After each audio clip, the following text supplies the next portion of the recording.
Okay, shall we get started?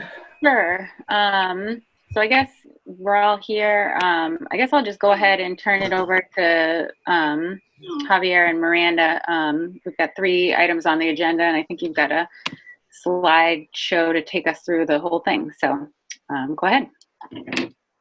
Right, so what we wanted to do today is to do an update on the budget because as you know, there have been some things that have happened over the past few weeks that we thought it was worthwhile to bring that back to you, and then use that as an opportunity to talk about strategy for how to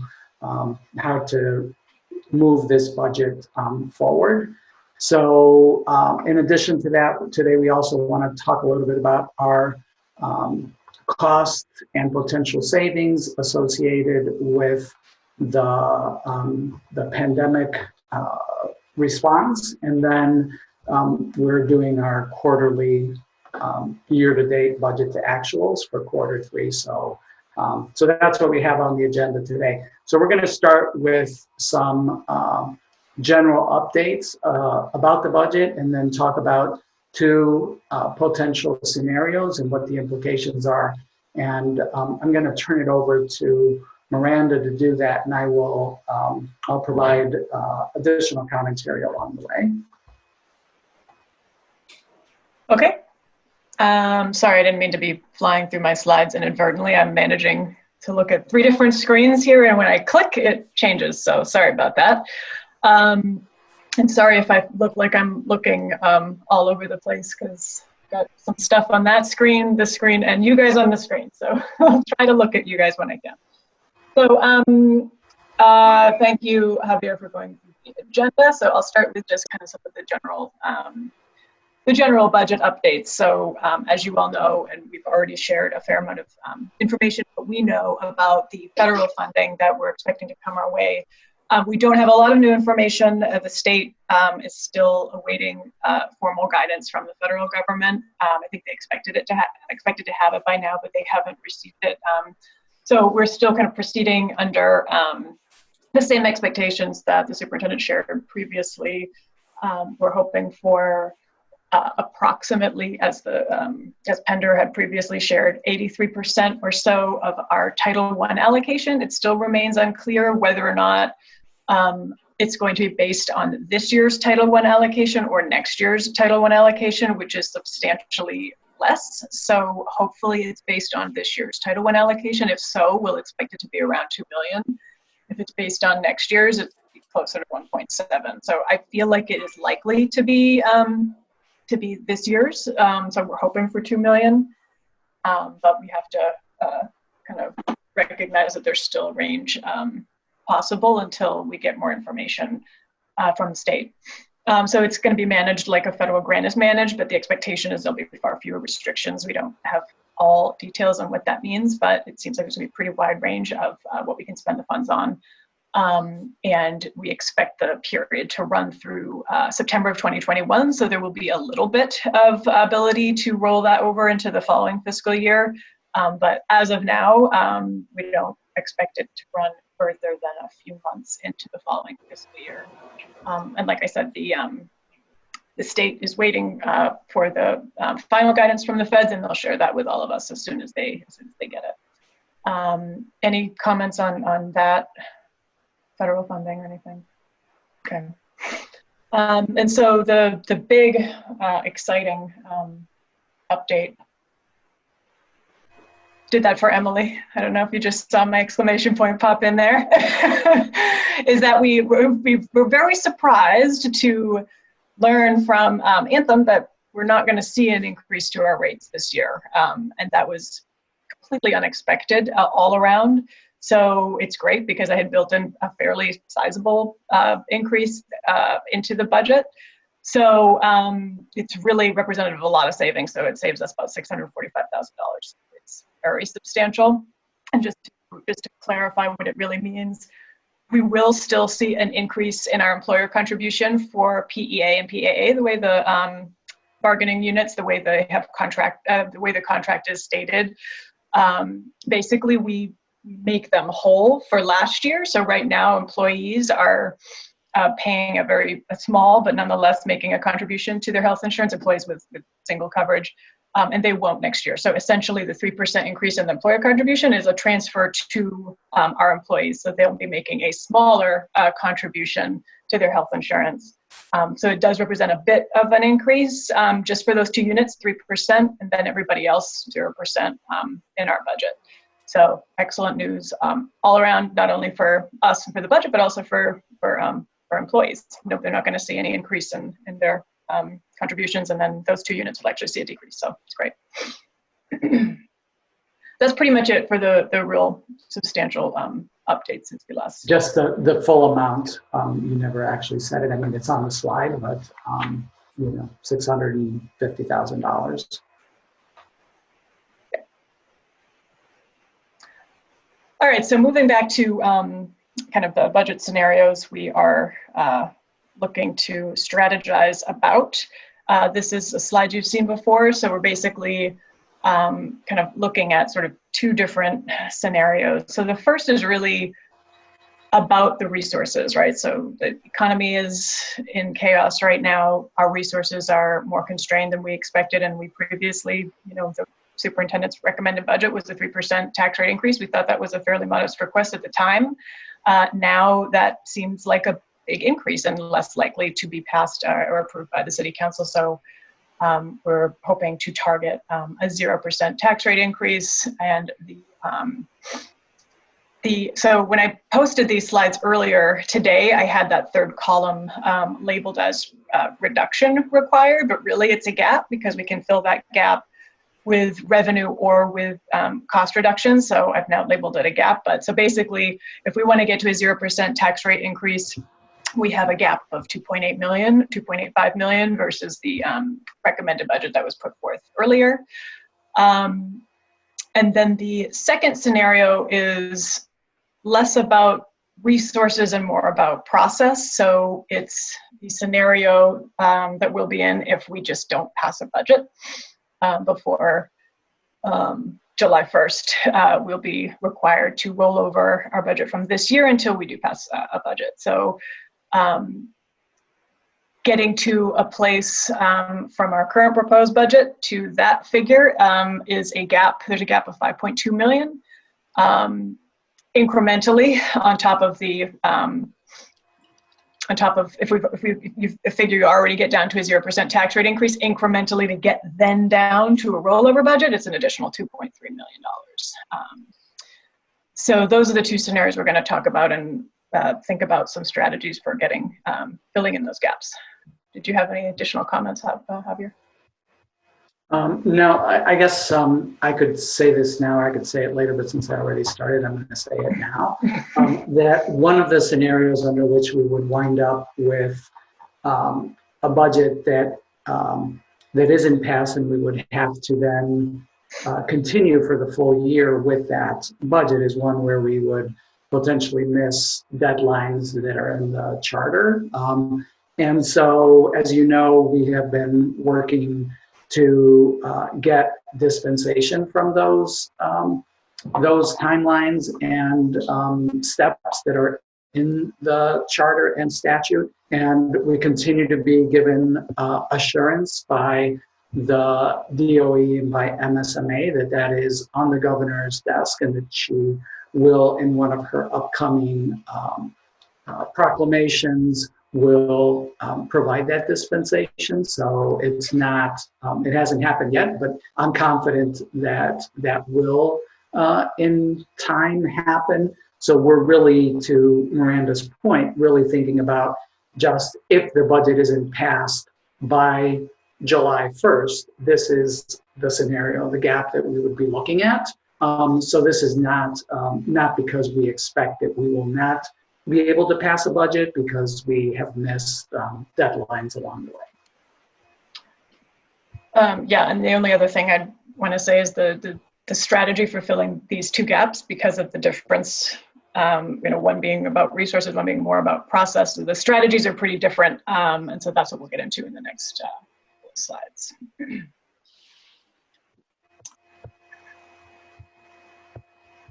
All right, so the first one,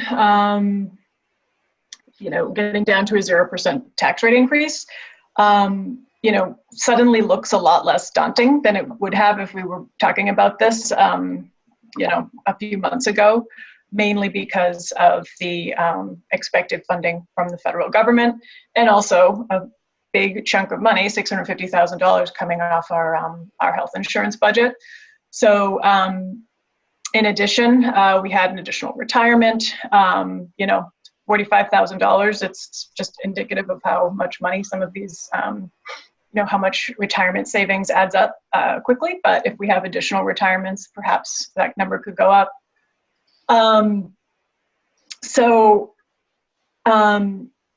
At the board meeting, I think it was the board meeting, not the finance committee meeting, I mentioned, and I'll talk about it a little more, but I mentioned that we're going to likely see a further reduction in our Medicaid billing as a result of remote learning.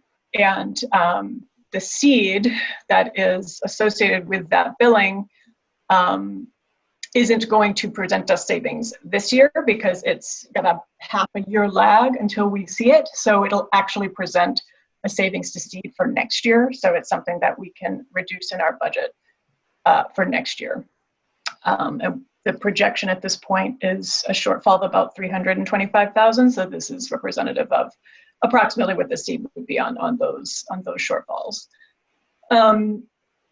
We received just recently, within the last couple of weeks, an additional approval from the state to purchase a bus, and that bus, that approval is for this fiscal year, which means that if we're able to procure it in time by June 30th, which I've spoken with Eric, the transportation director, Eric Wood, he believes that'll be possible. We've already put bids out.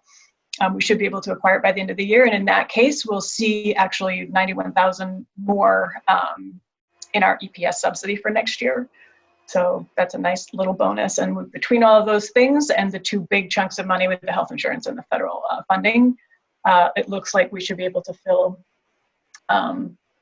most of that gap. So as you can see here in my chart, the $1.972 million that I put for CARES funding, that's what we would need to fill the gap with all the other things that I've said. So that funding, as I said, could fall anywhere between 1.7 to 2 million.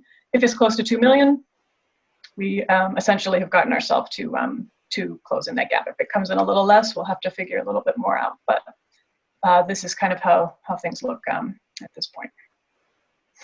So the one thing, and I know we're going to talk a little bit about this later, but I do think that it's important to point out at this juncture that means that we're spending the entire CARES funding in FY21, so it's not carrying over to help get us through part of 22, which is allowable under the way that the CARES Act is passed. But and this also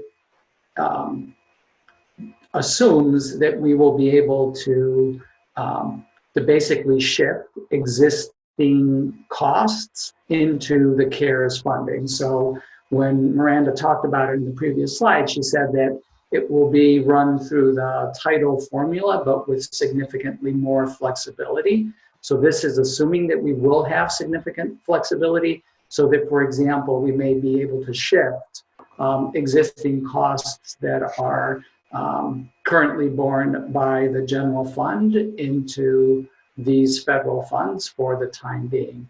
Again, there's a reasonable expectation of that. The state has indicated that they're looking at this similar, and in fact are using as their application what was used when the ERA funds were available during the previous recession. So again, in that case, I believe that the district shifted a significant number of staff positions over to the ERA funding, and so we would envision doing the same thing. That's how that would be. That's how that would play out. I see that Emily has her hand raised. Do you want to take questions now? Sure. Okay, go ahead, Emily. Thank you, and thank you, Miranda. I had a question on the retirement figures. The retirements figure, is that just an updated figure, or we're projecting? It's an updated projection. So I guess I'm wondering how real that figure is. The figure's real, so it's like actually built into the personnel budget model. And so when I just kind of updated all the formulas to reflect the appropriate increases, the reduction in cost was, I mean, it's rounded, but it's $645,000. It's a reliable figure. And on retirements as well. That was my question, was on retirement. I think the retirement is an additional, is a new retirement since we put out the budget. Oh, just one. Yes. Yeah, I said retirement. I think I said retirements because if I put retirement, it would have sounded like the retirement rate, but it was literally actually just one additional retirement, but in the category of people retiring. But that's also a real figure. Okay, thank you. What was I going to say? There was one other comment I wanted to make about. The other comment, since the superintendent got into or made the comments that he just made, we're going to talk about it moving forward as well. But just to point out that, when we shift regular costs onto funding like this, federal funding, we could be in really rough shape next year if this funding just goes away. We could then be adding, just to keep that stuff around, 2%. And that's ignoring all the maintenance of effort to our regular budget that we're going to have to move forward, right? So 0% tax rate this year, relying on that federal funding, could lead to a big ask next year. But, this funding could continue for multiple years for all we know. The economy could radically shift. So I just want to put that out there. I don't know how to avoid it, but it's just a concern in the back of my mind. Anything else on this?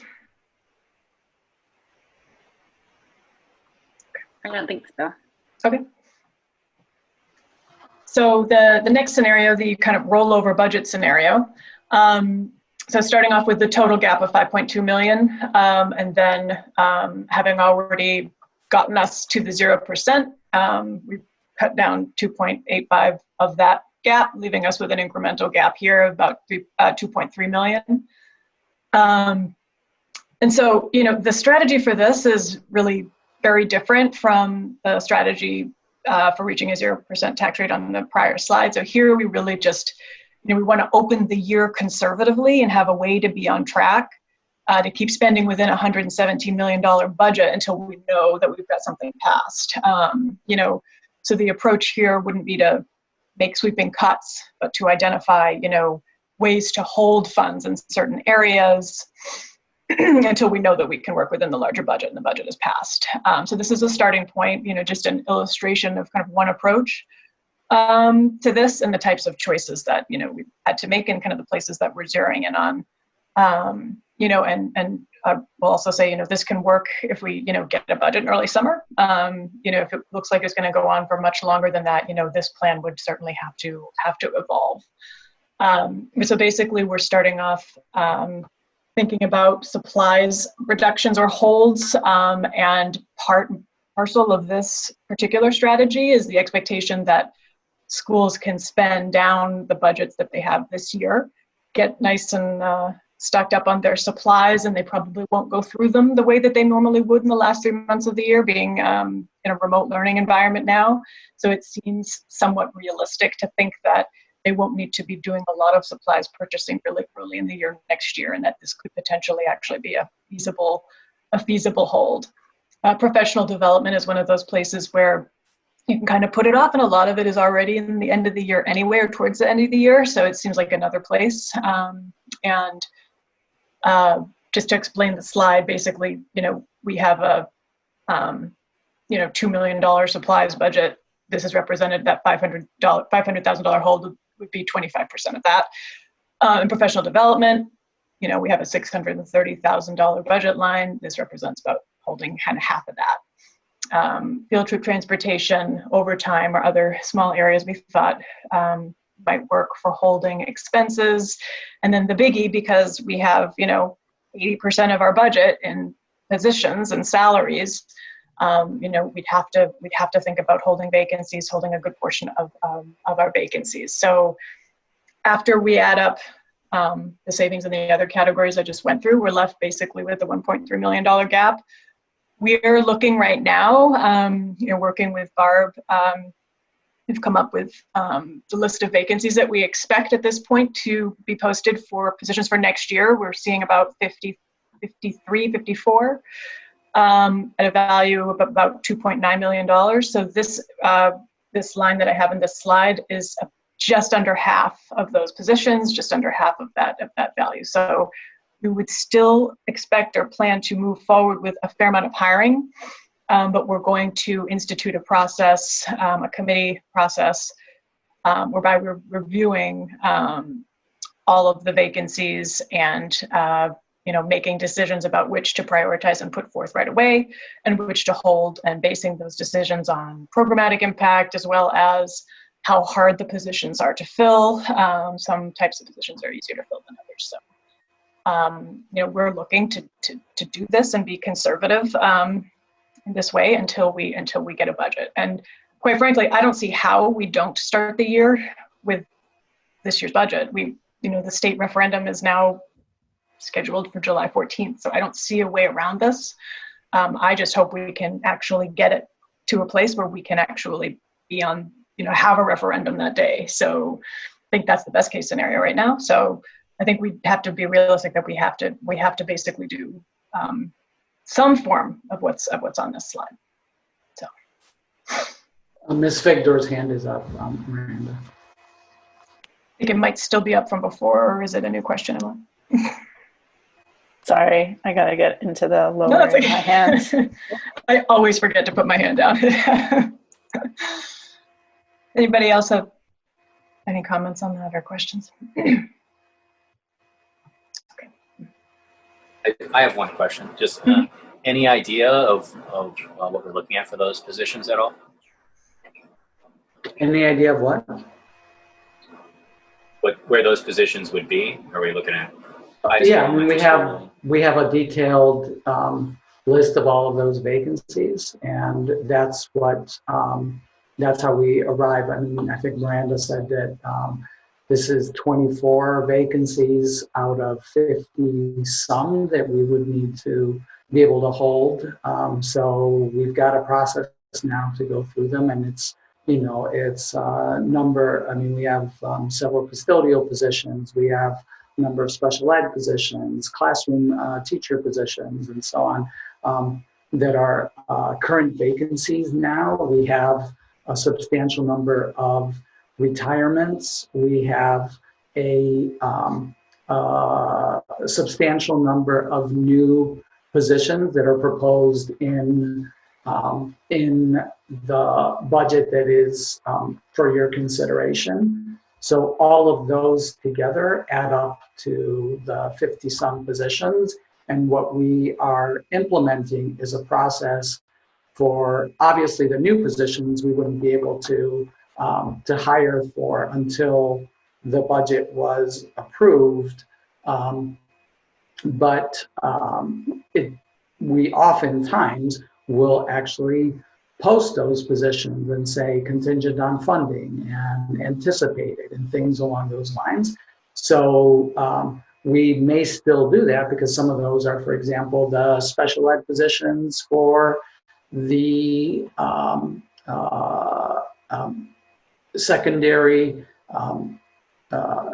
autism spectrum disorder positions, so that continuum that we proposed in the budget. And so it would be reasonable for us to have those positions posted because they're not easy to fill. So our process is to basically look at everything, all of those 50-some positions, and approve them in a controlled way. So instead of just posting everything that is open, we would only post those things that are that go through our selection process, and we agree to advertise and attempt to hire. Does that make sense, Mark? Yeah, thank you. Yeah, no, I appreciate that. And then I did notice on the participants attendees list, it looks like Mickey has a question or hands raised. And Anna, how do you want to handle that? I see that both Mickey and now Adam is also outside instead of in as a participant. And Tim is also there. So they're board members. So Yeah. I think if board members have questions, we can take them. Okay. Miranda, do you know how to allow them to ask questions? I just clicked allow to talk, so I think she can. Okay, let's see if that's true. Mickey, can you? Yes, can you hear me? Yes. Okay, perfect.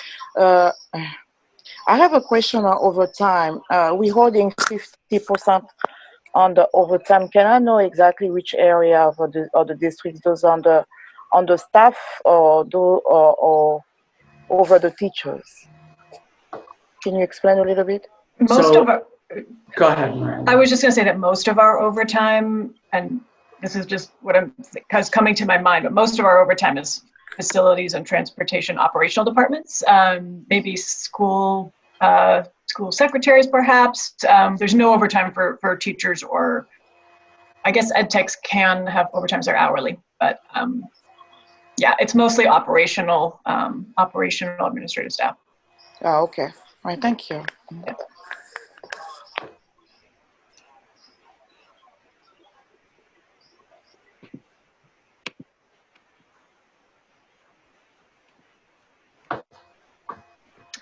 Okay, anything else before we move on? All right, so we've covered some of this already, but so I'll just go through it quickly. If we want to have any further discussion, we can. But as we mentioned, the federal funding is currently limited to a year, and this is where we were going to talk about the fact that we could basically be falling off a cliff with that funding if we just consider it our regular budget, and then suddenly it's gone next year. So it's just something to keep in mind. Although we got encouraging commentary from the state delegation, the potential for revenue curtailments and EPS, and it's still a possibility. I don't think anyone would say for sure that it's not going to happen. It has happened in the past, so we just want to keep that in mind as well. Although I don't think we need to expect that it's going to happen at this point. Just again, another possibility depending on how things move forward. There's an unknown future of state funding and an unknown future of local funding. We know that.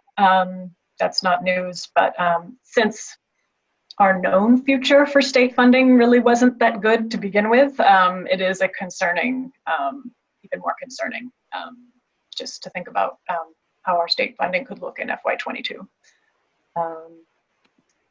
And so this was really just a place for us to pause and maybe have a discussion on the strategy and reactions from you guys, talk about next steps, and then also to figure out a plan and a strategy for moving forward, trying to get our budget potentially move forward with the city.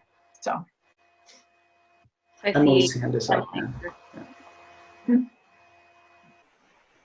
Emily has her hand up. My question is about, of course, the superintendent's revised budget did not anticipate the crisis that we're in and the impacts that remote learning is having and will have on further increasing our opportunity and achievement gaps. And so I'm wondering where in the process that I agree when we have clarity from the state on CARES funding, we should restart, where in that process we relook at the details and make adjustments to try to address what the coronavirus, what remote learning, the impact that remote learning is having disproportionately on our students.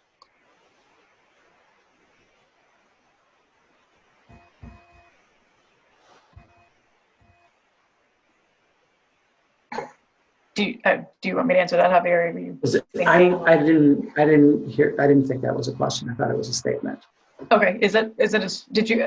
No, it's a question. It's a question. It's just when in the process are we going to look back at the revised superintendent's budget to make adjustments for these last months of the year where our students are disproportionately affected by the reality of remote learning? So right now we don't have a place to do that. First, we obviously need to have an understanding of what the CARES funding is, and then the thing that we know would be needed that we are not currently funded to do and was not envisioned is extended day opportunities for students.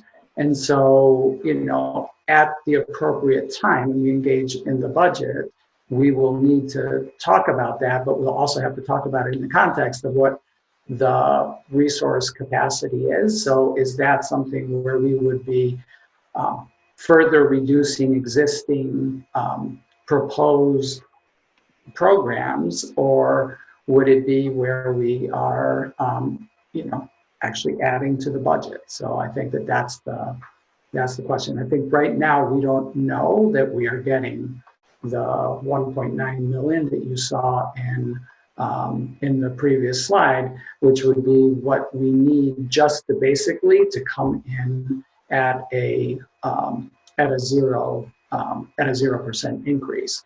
If we wanted to provide additional supports to students that are funded through the general fund, we would need to increase the amount that we ask the taxpayers for, or we would need to make additional reductions. And I'm reluctant to engage in that at this point for the obvious reasons. One, we don't know how much our delta is. If we wound up at 100 and at 1.7 million, which is within the realm of possibility, instead of the 1.9 million, that means we would need to cut $200,000 from my proposed budget before we started to do anything else. And so, it does make sense to wait and see that we're able to cover that to be at a 0%.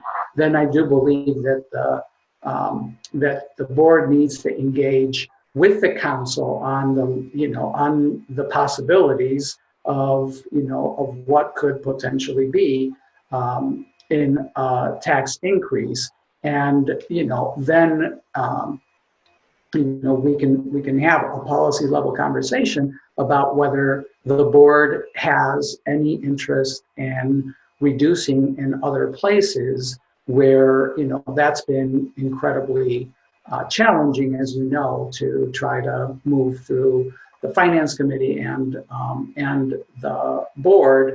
So before we spend a lot of time and effort and get a lot of people all flustered and upset, I really would like to have some clear definition around the strategy for doing that. Is it an additive strategy? Is it a replacement strategy? Because the additive strategy requires council consent, and the replacement strategy requires board consent.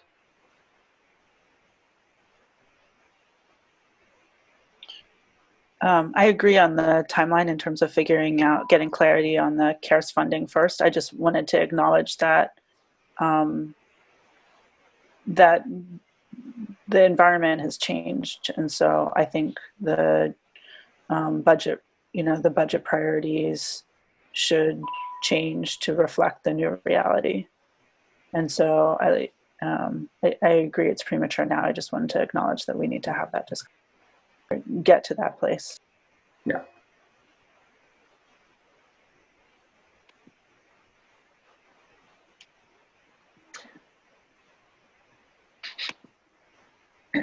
Do we want to discuss a strategy for moving forward with the city?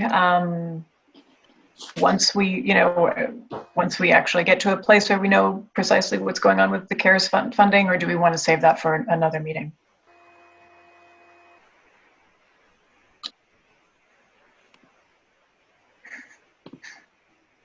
I mean, I don't see any other hands, so my feeling is that it's still kind of premature to be able to talk about engaging with the council. I know I actually got a call from Nick earlier today, and I think that Kate is planning to speak with Roberto and John with Javier as well to kind of regroup around process.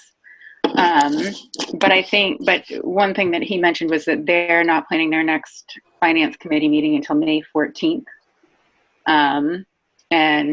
And that they probably will invite us to that meeting. So I mean, to whatever extent that sheds light on, when and how we engage with the council, I'm not sure, but I'm just finding it hard to talk about process without having any, there's just too many unknowns, I feel like.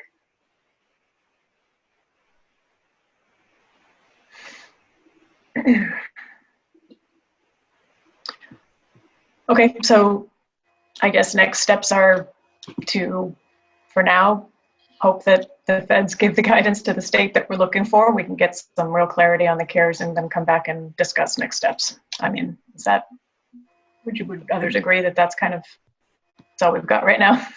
Yeah, unfortunately, yeah. Okay, I'm going to move into kind of discussion of this year's financials, so shift gears a bit. So just want to make sure nobody has any more comments on the budget before we do that on the budget process. I don't see any other hands, so. Okay, I'll move along. So you've seen this slide before, most of this.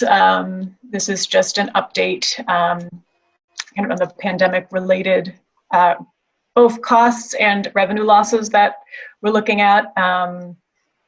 The categories here are not new, but I do have some updated numbers, some of which are not good, which I'll get to.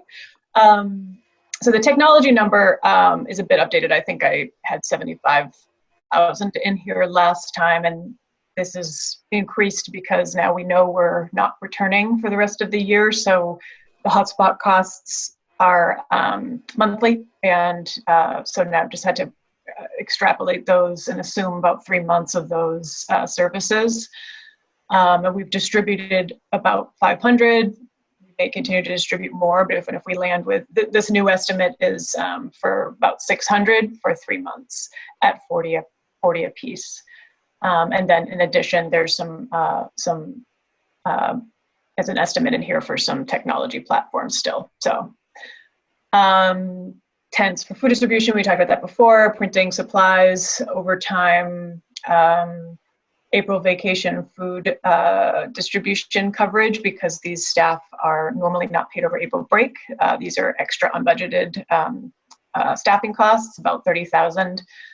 And we did increase a couple of FTEs, nursing FTEs, communications, just for the rest of the year due to the expanded workload. Those are salaried folks, so another 20,000 there. I think that was a new line since last time. So the big change that, since you last saw these figures is the food services revenue losses. So I think when I shared this before, it was closer to 200,000. And I want to just make clear, this is not, this change to 530,000 isn't a change because there's been any sort of wild change in our circumstances. It was just a bad estimate on my part. I made a mistake in doing it. It was, I projected the losses against our school lunch revenue, and I forgot that breakfast was a separate and different accounting line, and I just did not pull it, and I did not project the losses against that budget line, so I missed a chunk of the losses. So looking at it more closely, spending more time on it, I recognized that, and unfortunately discovered that we're going to be looking a lot more short in food services than I originally thought. So again, this is a revenue side issue. It's a better problem to have than a cost side issue because we're legally bound to stay within our budget. If we go over, I mean, if we're short on our revenue, you know, we thankfully have a fairly healthy fund balance. That's what, you know, fund balance is for. So hopefully we'll have surplus on the expenditure side to offset some of this loss, and that's what is going to be on the following slides. But I just wanted to point out that this number has gone up significantly since I last shared it, and it's definitely a notable figure. And then the Medicaid reimbursement revenue losses that we discussed before, that estimate remains just about the same. So of this total just over $1 million, the vast majority of this is revenue side losses, about $850,000. So much more in the way of revenue losses than expenditures here.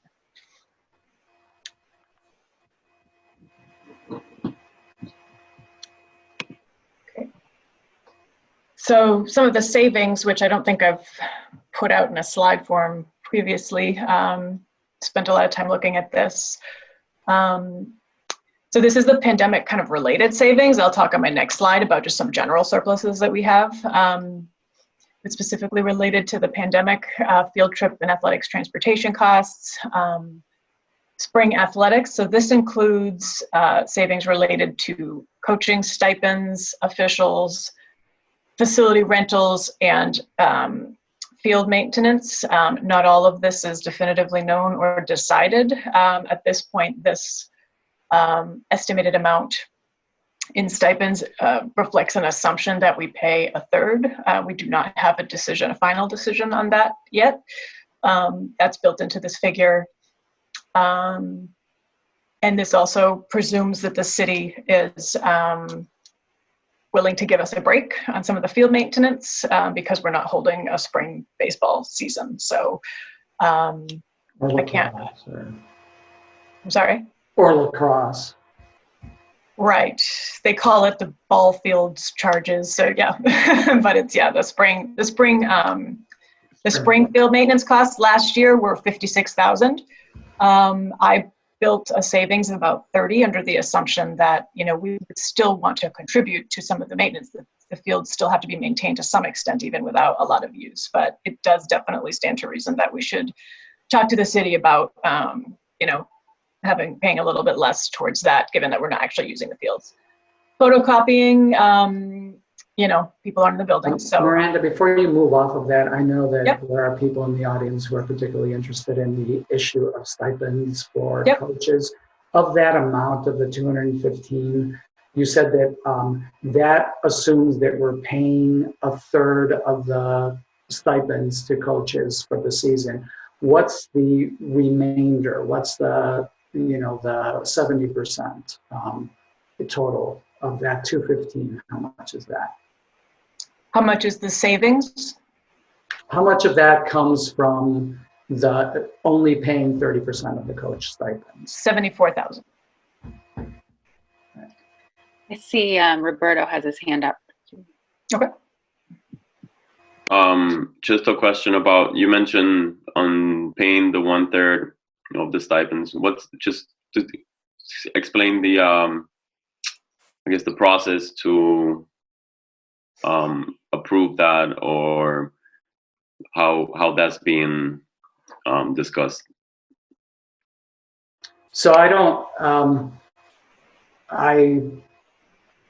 we're moving forward with that unless the board indicates otherwise. Okay. All right. So I think, as you noted, there's a lot of folks that are interested in that.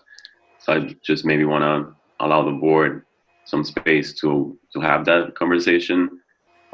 If not at this meeting, maybe at some time.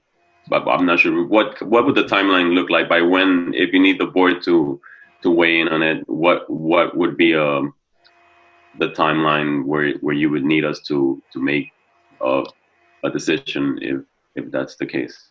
I mean, but before the end of the fiscal year, we could put this on the agenda for the board meeting on the 28th. That agenda has not gone out yet, or we could have it on the agenda for the 5th, where we're also going to be we're going to be following up on many of the questions that the board posed when we had the last board focus around athletics. And so we're planning to do that on May 5th. We also will have a first read for a co-op proposal at that time. So it might make sense to do it on May 5th. Okay, thank you.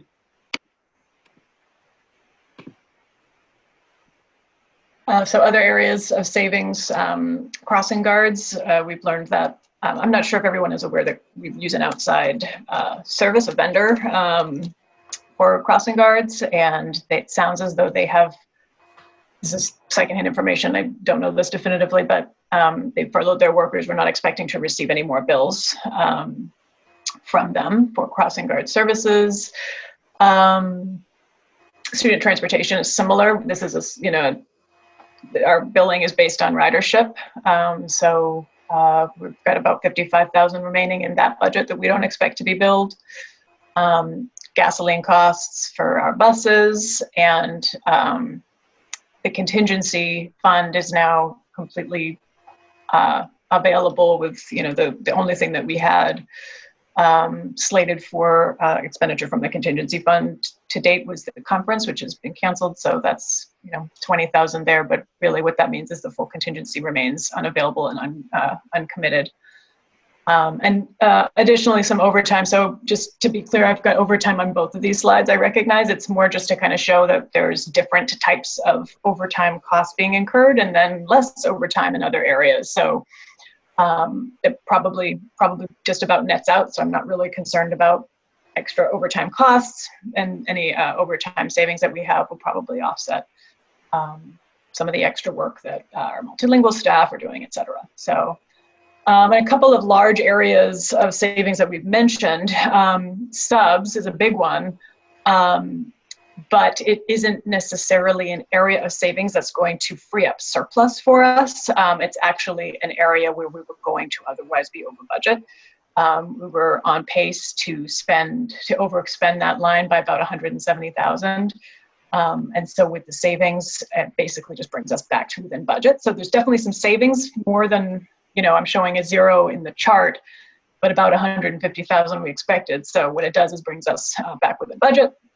And same with utilities. I don't have real great figures yet. We're just not far along enough, but we expect it to be over budget in natural gas this year. And we're hoping that, with the buildings shut down, consumption down, especially electricity, we should hopefully offset most of the overages we were otherwise expecting, and we're just hoping to land within budget at this point. So not freeing up surplus, but it is actually saving us money. Any questions on this? Okay, so the prior slide was, 1.1 million or so. This is about 500,000. That leaves us, seeing more losses than savings by about 600,000. But, of course, we have our regular budget, regular activities going on. And so taking a look at the Q3 budget to actuals, and so you all have a much more detailed memo and all of the figures posted on board docs. I don't know if it's in the third agenda item. You didn't see it already. So, I'm not going to go into it in great detail here, but I'm happy to answer any questions you may have offline later on.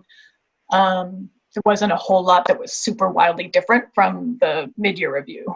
So I didn't feel like we needed to go into it in too much detail. We've covered most of it already.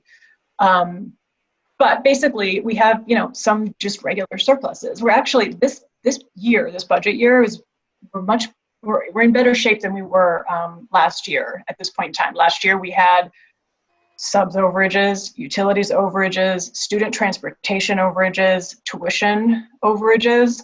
There was a lot to manage and a lot to offset.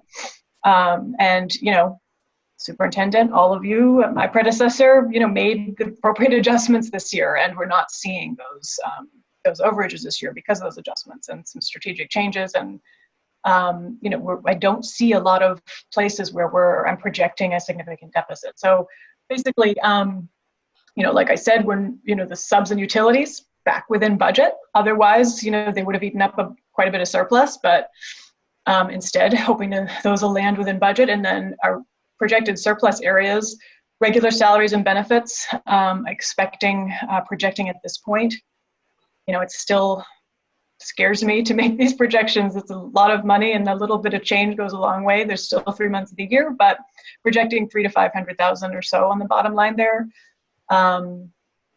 Student transportation, as I've mentioned many times, homeless and special ed contracted services have basically been non-existent. We have a $100,000 contractual budget.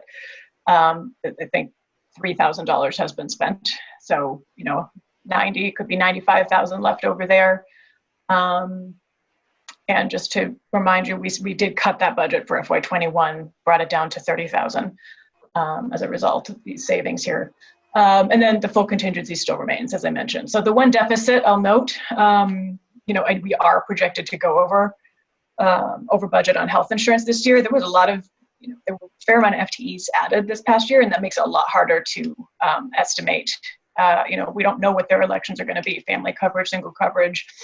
I'm guessing that's a driver of that overage. Plus, health insurance is just a difficult thing to project every year because there's open enrollment and there's a number of reasons why it can be over or under in a given year. But that deficit is already rolled into my figure above the regular salaries and benefits overall figure. I've already accounted for that in the 300 to 500,000. So that 300 to 500,000 is already taken that into account. After that, I'm still expecting, despite this health insurance deficit, I'm still expecting 300 to 500 in salaries and benefits overall on the bottom line. So, and then, the bigger problem, the problem that we do have are these revenue deficits and Medicaid reimbursement and food that we talked about before. But if we have, these surpluses, we can hang on to them. We'll go a long way to offsetting those revenue deficits. So I'm hopeful we can still turn out okay this year. But like I said, we've got a healthy fund balance, borderline at the cap of what we're allowed to have. If we do have to hit it, we're well positioned to be able to handle that. So yeah. Any questions? This is my last slide. So.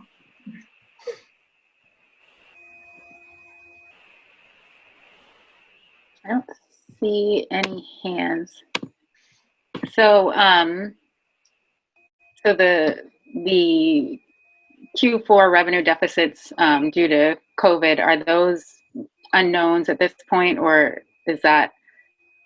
I'm sorry, I wasn't clear. Those are the ones that I already referred to. The food services for about 550,000. And the Medicaid reimbursement. So both of they're both COVID related. So that doesn't necessarily belong on this slide because it isn't really relevant to our budget to actuals through Q3. But, it's a wild change in, the trend. So I just wanted to point it out that, despite the fact that we're looking good in food services now, that's going to change for Q4. So just wanted to point out that these surpluses here are going to hopefully go a long way to offsetting that. Okay. Yeah.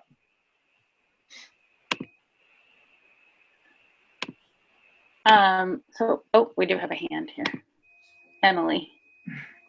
I just wanted to acknowledge and appreciate Miranda's work here and take note of her management of the budget. And I think we're partly in this an okay place right now, thanks to her leadership and work. So just want to thank you, Miranda, for everything you're doing. I think we could be in a much scarier place right now. And while we are always resource constrained, and I was personally, prior to the coronavirus outbreak,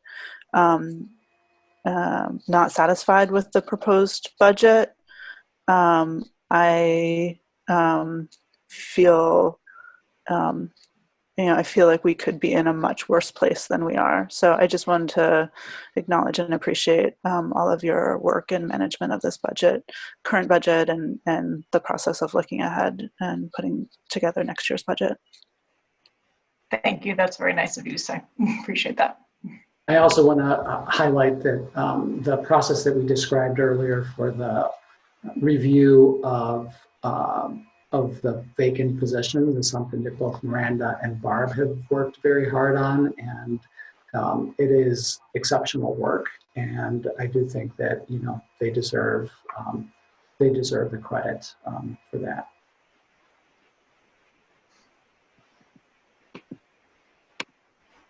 Thank you. I know it's hard to talk about the process with so many things unknown still, but it is very helpful, I think, to get this update on what we know to date. So I echo those sentiments, and I appreciate the work that's gone into this presentation. I did have one unrelated question, which is, I think, Javier, you had mentioned in the board update, but I was wondering if you could just let us know here the status of our request for relief from our charter obligations. Yeah, I mentioned it in passing when we were in one of the earlier slides that even though we've not received it yet, it is still on the governor's desk, and we've been given assurances that it will be in one of her upcoming proclamations. So they're trying to work through that through the Maine School Management Association, but we do expect that it will come to pass before June 1st, which would be when it would become problematic for us. So. And I do note that there is a comment from one of the attendees about the meeting, the referendum vote being moved to July 14th. And so we acknowledge that. I think Miranda mentioned that in the presentation as well, that we know that we will not have a budget by July 1st. We will, at the earliest, have a budget by July 14th. And so we're managing with that understanding now, and hope that that's when it will pass, and that it will be a budget that is, that's favorable.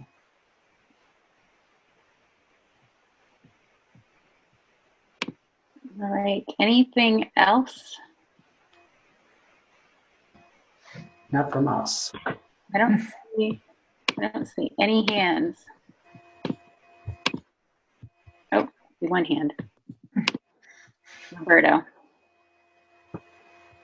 I just wanted to just point that for reference for everyone else, the memo that's part of our agenda package that has the Q3 to actual, it's incredibly well laid out and explains everything that Miranda just went over.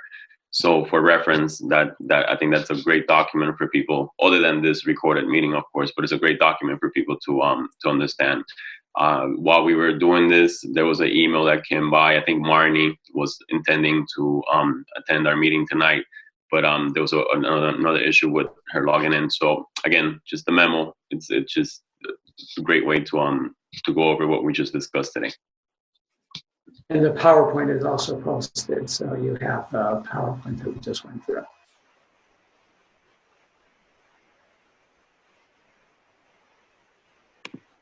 All right. Well, I guess if there's nothing else, we can do a motion to adjourn. I'm sorry, do we want to have any discussion of a future meeting, or we'll just handle that offline?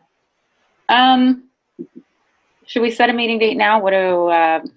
What do committee members think? Our normal meeting date, our next meeting date would be on May 14th. That's fine. I think maybe we keep that. They would be May 14th, you said? Is that the date that you said the council was going to meet though? Yeah, it is. I was going to raise that. Yeah. Which means, I guess, that we're available. So that's good. Yeah. If that comes to pass, it would probably make sense for the finance committee to meet before that, so Yeah. possibly on the 7th. Okay.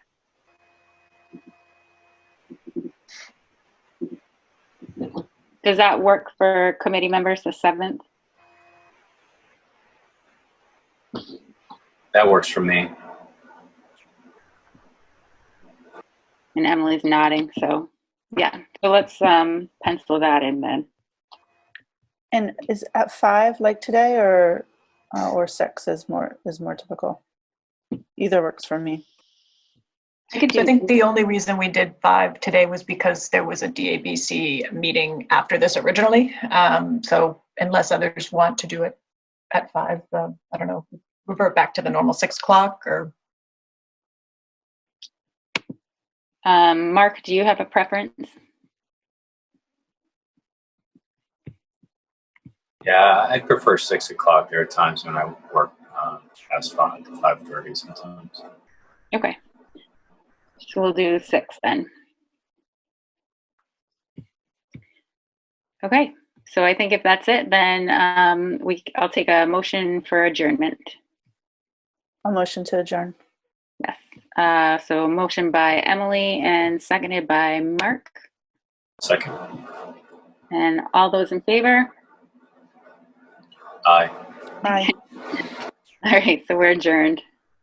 Thank you, everyone. Thanks Thank you. so much. Thank you.